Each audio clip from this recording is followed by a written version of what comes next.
Hey guys, so I am making refrigerator pickles today.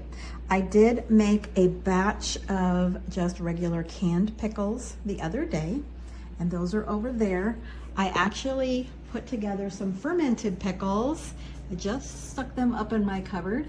So those will be fermenting in my cupboard for a couple weeks. And then these are just gonna be a regular old refrigerator pickle. So there's no fermenting involved in this. This is just a fridge pickle, fast and easy. And then I am down to this many cucumbers left. Yahoo, because I had bundles of cucumbers overflowing in my fridge. So what I'm doing is these two have mustard seed, garlic, celery seed, and then a pinch of red pepper flakes and dill seed. This jar is going to be some of those stackers. Remember I showed you those the other day in my fridge?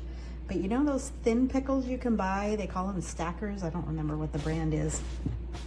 I'm mimicking that as far as how my cucumbers are cut up. Of course, I looked at the jar to see what the flavor profile is, and there's all they say is natural flavors, which who knows what that is. But I am adding to my jar, I'm keeping it real simple. We are adding a clove of garlic because pickles are just nothing without garlic. And then I am also adding dill and then just a teaspoon of sugar. I'm adding extra sugar to the jar because I want it to be a little bit sweet. It's an experiment. I have no idea what it's going to taste like. I will let you know. I'm going to go ahead and write up the recipes. When I write up those recipes, I'll put in there whether I liked it or not.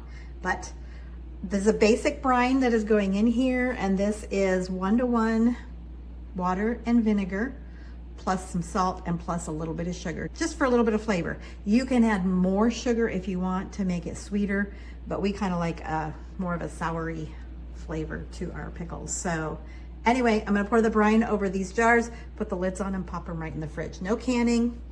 And then this is not for long-term storage. Well, they say they'll last like 2 weeks, maybe 3 weeks. I would imagine we're gonna have these eaten by then. So anyway, refrigerator pickles, super easy. Have a great day. Check out the recipe. I will write those up, put links in the articles below. And then, yeah, you guys have a wonderful day.